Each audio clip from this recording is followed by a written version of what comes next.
Hello hello, good morning. Good morning. বলো, আমরা সকাল সকাল উঠে গেছি।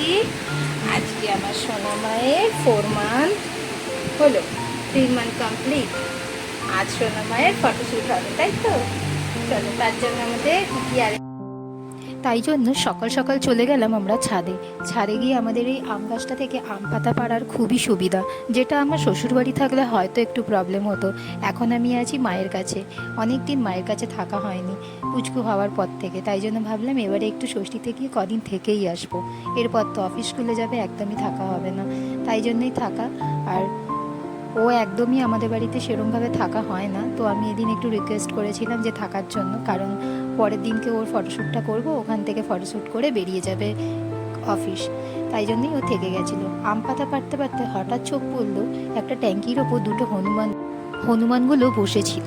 আর হনুমানগুলোকে আমি একটু জুম করে দেখানোর চেষ্টা করলাম। আর ওরা না ওদের মতো একটা, ওদের যে ডাক হয় সেই ডাকটা ওরা ডাকছিল, বেশ ভাল লাগছিল আমার।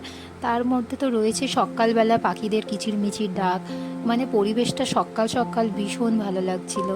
আর ও আম পাতা পাড়ছিল, ও আমাকে একটা আম পাতা পেড়ে দিয়েছিল। আমি একটাতে কোনোভাবেই হবে না, যে থিমটা করব একটা আম ম্যাঙ্গো ট্রির ওপর থাকবে থিমটা। প্রতি মাসেই কিছু না কিছু করার চেষ্টা করছি।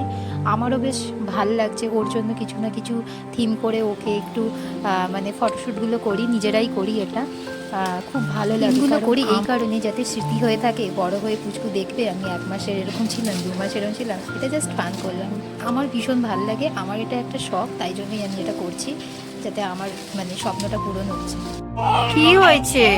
এই যে দেখতে পাওনি মাকে? না দেখতে পেয়ে এত কান্না? সোনা মাটা আমার কাঁদে না মা, এসো।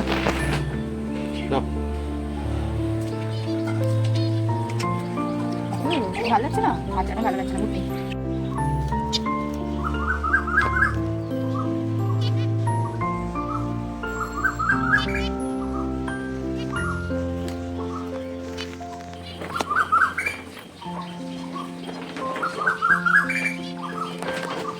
সকাল সকাল পাখিরা ডাকছিল, আর ওয়েদারটাও খুব ভালো ছিল, মানে সেই দিন পরিবেশটা খুবই মানে সুন্দর ছিল। তার সাথে একটা এনার্জিও পাচ্ছিলাম যে আমার পুচকুর আজকে একটা ফটোশ্যুট করব, ওটারও একটা তোড়জোড় মানে শুরু করেছিলাম দুজনে মিলে।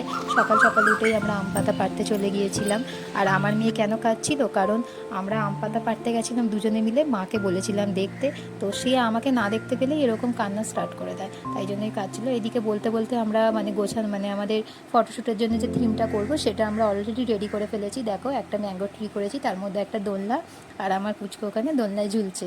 আর একটা 4 মান্থের 4 করেছি ম্যাঙ্গো দিয়ে। তো কেমন হয়েছে সবাই বলো। বাকি রিলস ভিডিও অলরেডি ছাড়া আছে। আর হ্যাঁ, এখানে যে গিফটগুলো খুলবো, এই গিফটগুলো পাঠিয়েছে অরিত্রির কাকা, মানে আমাদের দেশ থেকে এসছে এই গিফটগুলো। তো আমি বললাম ওই দিনই ওপেন করব, তোমাদেরকে দেখানো হবে। তো আমি নিজেও জানতাম না কি আছে এর মধ্যে। খুলতে খুলতে দেখলাম বেশ আমার একটা পছন্দের জিনিস। আমি অনেক দিন থেকেই ভেবেছিলাম এরকম একটা কিছু করব, দেখলাম ওই বানিয়ে পাঠিয়ে দিয়েছে। খুব এক্সাইটমেন্ট হয়ে খুলছিলাম, ভীষণ সারপ্রাইজ ছিলাম এটা পেয়ে। যখনই এটা খুললাম দেখলাম সবই ভালো আছে, কিন্তু ওদের একটা পছন্দ মতো ওরা নাম দিয়েছে কৃষিকা। তো আমার খুব আমার ভীষণ ভালো লেগেছিল, কিন্তু অরিত্রী যে নামটা, ওর আসল নামটা, সেটা যদি একটু বসিয়ে দিত এখানে তো আরও বেশি খুশি হয়ে যেতাম। যাকে ওভারঅল খুব ভালো হয়েছে গিফটটা। আর শুধু এটাই নয়, তার সাথে এই জামাগুলো ওরা পাঠিয়েছে, ওদের গিফটগুলো খুব ভালো হয়েছে। Thank you Tonu and কণ্ঠাই।